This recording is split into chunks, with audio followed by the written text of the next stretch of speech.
combing through all of the pictures and video that we took, so we thought we'd jump on quickly and give you a little bit of a recap into how our week went. So we'll start, Kim, how was the expo? You went without us the first day. I did. I was the merchandise mule. So I got there at 8:30 in the morning to rope drop. Went with a couple of friends. We got inside. By the time we had gotten in line, there was probably already 200 plus people. So definitely merch was a hot ticket item this time. If you've been there for a rope drop of the expo, you know it's kind of a chaotic, crazy scene. So we kept with that and went on through and grabbed what we could and then assessed as after we picked up everything that we wanted. What was the feeling like walking in? Was it like Princess Weekend where it's like crazy? Get or your elbow pads on. It wasn't too bad. I think everyone the spirit jerseys are always like right there in the beginning. So that was the hot ticket item, definitely. But like 30, 45 minutes after when we were getting ready to leave, they still had spirit jerseys and they were still bringing them out. But there was definitely kind of a rush, I would say, for people running every which way, trying to grab what they could. So, did they like only let in like 20 people at a time, or was it open to 20? I think they were limiting how many people, but it was definitely more than 20 because like we were at least 200 back. Wow. So the whole, if you've been in, basically what they'll do is they'll bring you into the athletic center. They'll start to cue the lines, and there's two sides. We were at the beginning of the second side, so all those people had gotten in first. But we didn't stop. They just kind of kept going. I will say the first group that was in line, we had some friends that were in the first or second row. They had been in line since 6:30 in the morning. So more props to them being up super early wanting to get through. So, but overall, got what we wanted. One tip for the expo, if you're not sure if you want something, you can return it in your resort or anywhere on Disney property. So there was a few things I wasn't sure that I would want or that the girls would want.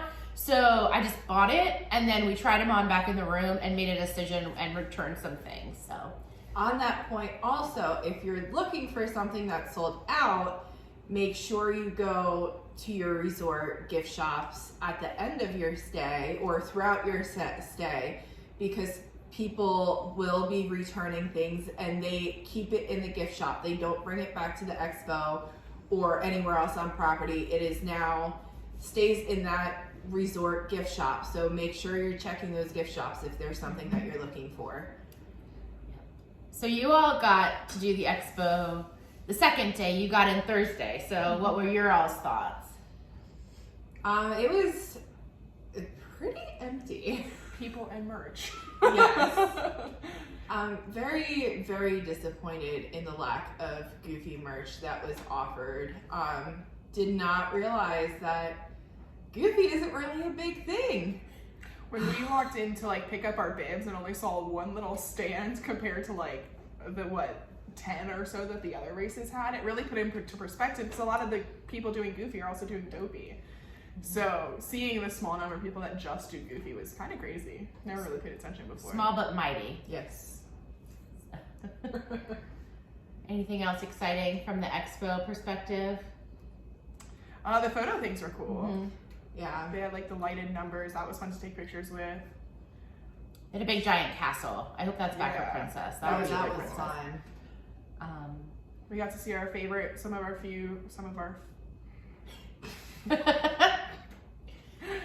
favorite small shops at the other part of the expo, so that was cool too. Yeah. Definitely check out the Run Disney merchandise is great, but making sure that you're getting over to the main expo where the vendors are and supporting those small shops because they're out there as well, and this is a big event. These Run Disney events are really big for them in terms of making money and continuing to be able to costume us and give us a bath and recovery. Yes, so some of our favorites are, I'd say, Sparkle Athletic, Fluffy Fizzies. Raw Threads wasn't there this time, but they're always someone that we go check out as well. And also the local running store Fit to Run, that's there too. So good on saving you for last minute things forgotten. I took up on that this time. Yeah, I bought many a gooders from them because I left them at home, or bib boards, fuel, so. New hydration. Yeah, exactly. All right. So I think that probably does it with the expo. So how was the 5K, Kim? 5K was a lot of fun. I did a group costume with about 8 of my friends, our friends, and we were the Sugar Crush racers from Wreck-It Ralph. So it was a great group costume. If you're ever looking for something with a lot of people, I think there's 25 characters that you could choose from, but our original goal was to have cars, but realizing after the raining of the 5K at Wine and Dine that cardboard cars are probably not going to work very well. So we opted for making steering wheels. So we each had our own custom steering wheels that we drove around with. Fun to pretend you're driving while running a race. Overall, we had a lot of fun. We stopped for one character stop. The character lines were really long. If you're doing a Run Disney 5K, expect that those lines are going to be probably some of the longest you're going to see. They had a lot of them. They did move quickly, but given it was our first day of Dopey and we just wanted to kind of get through and be able to finish since it was timed. But Princess, you can bet I'm going to be stopping at all characters. Who was your favorite character that you stopped at for the 5K? Well, since I stopped for one, Katie. Oh. Just kidding. Who was that one? So we had Lumiere and Cogsworth were out, and I have not had a picture with them together. So I'm kind of glad we had skipped Pinocchio and Abu. Those were the first 2 that were out. I guess we technically stopped for 2. There was a Cars setup, and Lightning McQueen and Tomato were supposed to be out, but they were not there. But we were Cars, so we stopped for that. We thought that was needed. But I got to stand by Lumiere since my costume was Candlehead and I had a candle on. Pro tip, if you are running in a large group, the way that they're spacing the characters for social distancing, just beware that you might block them or they might look like they're photobombing you, or Poppy's just gonna put her tail in Katie's face at this point. I don't really know. She's the 4th sister today. So just be mindful of that your picture might not be as, wow, there's a character right there, because they are standing behind you, so keep that in mind. But yeah, overall, a super fun 5K. Yeah.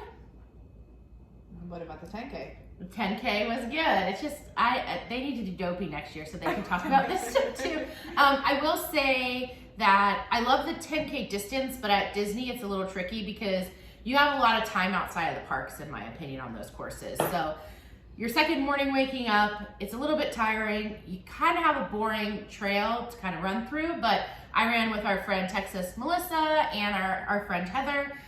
They were Lilo and Stitch. It was adorable. I was Captain Minnie, so we had a sea theme going on. We stopped for a couple of different characters. You got to go in a different way at Hollywood Studios, so you went kind of behind Tower of Terror around Rock and Roller Coaster, which I thought was pretty neat, and you got the full rundown. It's not Sunset Boulevard, whatever the main strip at Hollywood Studios is. That's really cool. So you got more of that traditional Hollywood Studios run that was pre-construction. So that was really neat to be a part of. Coming on a boardwalk, the sun was coming up, so you had a really pretty view of all of that. Again, I'd say nothing too fancy stood out, but overall really fun. I will say, since both of those races start at 5, you run a lot in the dark. So Harmonious was up in both races, had the water flowing, they had different, 10K or 5K things showing up on the screen, which I thought was really nice. And Spaceship Earth was lit up and doing all its fun 50th magic. So that is definitely, to me, a showstopper for both of those races. So we got through those 2, and then started the fun. So who wants to talk about the hack first? What was our costume? So we did Move It, Shake It. Oh, that's so fun. From the Magic Kingdom Parade. They were surprisingly really comfortable to Yeah. run in. I never even felt like the skirt. Yeah. It was cool to have people on course being like, the best parade ever. Yeah. So it was neat to have that recognized. Yeah. And brought a lot of joy to people, I think, on course. So I felt like leading up to it, when people were asking what our costumes were, if they're not Disney people, they'd be like, what is that? But so having everyone realize what we were once we were there, we were like, we're amongst our people again, so. I think one of the biggest challenges for the half for me was realizing that we had to run 26.2 miles the next day. Yes. And the half still felt hard, and I think that mental block was really hard to get over of like, okay, this is allowed to be hard, it's still a half marathon, even though we're running a marathon the next day. So that kind of, there was a lot of anxiety in the half, but the half was still a lot of fun. We ran with the three of us, and then Texas Melissa, Heather, and Heather. So it was a great group. We had a lot of fun on course. Getting to Magic Kingdom, I think, was the best part. Yeah. And through Magic Kingdom. Yeah, it was a really fun costume to wear down Main Street, Yes. I felt like. I felt like I was part of the parade. Yeah. We will be redoing that at some point, and we will be decorating, or we will be learning the choreography. So if you want in on that group costume, comment down below. I do have to say the highlight of that day was after the race. Yes. Oh, yeah. Where we went up with DJ CJ. Shout out to him. And he played the Move It, Shake It song for us. And we just had our own little dance party at the end. That was a lot of fun. Because of course we all know the dance. Yeah, I mean, we know one piece of it that we confidently did. You'll see that in the half recap. But the cool thing was DJ CJ was the MC for the Move It, Shake It dance party pre-COVID. So he actually heard himself introing in the beginning. He's like, wait, that's me. So I feel like as awesome as it was for us, I think it was a really special experience for him to be able to bring that back, bring that memory back. So we had a really good time, I think, for the half.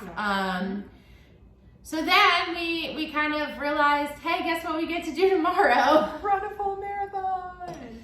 So overall, I'll start with this. Melissa, what would you say were kind of your highs and lows of the marathon day? I think my highs and lows, let's see. Finishing was definitely the high. I ran from, I think we figured out earlier, mile 14 to about 23 alone during the race. So I think actually one of my highs was proving that I can run by myself. All of our training runs we do run together. So having to kind of switch my mindset and push myself was a challenge, but I also proved to myself that I could do it. So mile 20 got really hard, but I also knew that they were behind me, so that definitely helped. Katie? Finishing was definitely along the high.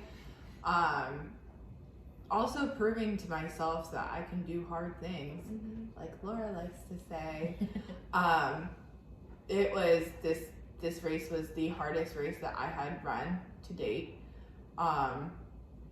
Lots of different factors, and I wanted to give up, but I kept chugging along and got to cross that finish line. So, yeah.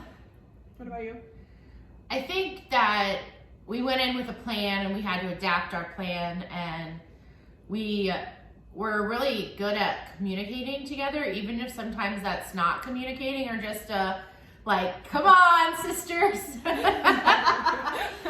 I did this to Katie the whole time, and she was like 20 feet behind me. A sea of people, and I would just see her hand shoot up and just the finger. I'd be like, okay, it's time to run. Katie might have had someone tell her at some point, yo, you don't need to listen to her. Like, do I have to do what she says? And Katie told them, yes, I do. That's my older sister. Truth. Don't let her talk to you like that. She can tell you what to do. And I'm like, yeah, she can. She's my older sister. So, I think it was just really special to be able to finish it together and to be able to work through it all together. And I mean, the weather was warm, but it wasn't 2020 weather. So at the end of the day, I'm okay with if it's not 2020 weather. Yeah. that's okay. So I feel like from that perspective, yeah, I think it was overall, I thought, a really good day. I will say that, I guess because it's the marathon at such a far distance, the line, we didn't stop for many characters. Melissa, the cast members were like, just stop, because there was no one there. I think everyone had kind of hit the same point. It's hot. We don't know how much time there is. So people kept going. So definitely if you train to a good pace that you're able to stop a lot, you'll be able to do that quicker in the marathon, I think, than other races. So yeah, there was no lines. I mean, pretty much the second half of the marathon, there was like maybe a few people. That stretch after Blizzard Beach, there was no one in line. So like, come on, it'll just take 2 seconds. Like, just step off. Well, we will have the recaps coming out with all of that, but what would be your tips? If you have one tip to be able to give someone who wants to take on Goofy for the first time, what would it be? Believe in yourself. And all you gotta do is click that register button and then do a lot of months of a lot of training and then run a lot of miles to do it back to back. But believe in yourself. You'll never know until you try. And that's what kept me motivated, was my what if. What if I kept trying? What if I kept moving forward? And I discovered what my what if was. So find your thing, stick to it, and keep pushing forward. I think mine would be, it's okay for the half to feel hard. It's not necessarily a foreshadow of how your marathon's gonna go. Mile 8, I was like, oh my gosh, how am I gonna get through 26 miles tomorrow? But you push through it and you do it, and Sunday's a new day. You start over, your feet stop hurting eventually, just to start hurting again. But really getting over that mental block. And it's worth it. Now I would say for those that want to give Dopey a try, especially in like these two in 2023, figure out your training plan, start building your base now, and it's going to get a little tough in those kind of last couple months because you train for a really long time, but that is what's going to help propel you through. And at the end of the day, if you stick to your training, the hardest part is going to be those dang wake-up calls. But go find DJ CJ, go find the pre-dance party, warm yourself up, and you'll have a great time. So with that, I think we're all trying to figure out what comes next. My first time since I've started running that I don't have a race on my calendar, and I don't like it. Well, you kind of do. Well, I kind of do.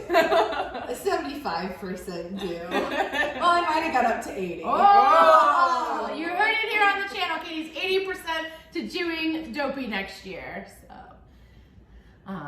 but I will be at Princess. I will be at Springtime. I'm working on them being at Springtime. So comment below that Katie and Melissa should sign up for the 10 miler. Their coach has already put it on their plan, so I'm not quite sure why they haven't signed up yet. But we are it was so great to meet so many of you too out on the course. We didn't really know when starting this channel if anyone besides our mom would actually watch this. So it was really heartwarming when people were like, wait, those are the sisters, or we watched your channel, or we saw you on Instagram, and that really has meant a lot. Yes. I will say I am a little confusing to find if there's only one of me, so that's why they need to come on more Disney trips. But it's really nice to know that we have a community out there that supports us, and I think that helped get us through some of those tough miles. So. I think I told Katie at one point, this weekend felt so special because of all the people that we met and ran into. Definitely. I mean, it just made it feel like family. So it was an awesome weekend. And don't be afraid to come say hi. We loved it. Yeah. So definitely come and say hi if you see us. Yeah. And with that, I think we'll sign off on the final series of our Marathon Weekend training for 2022 and see what comes. But we did it,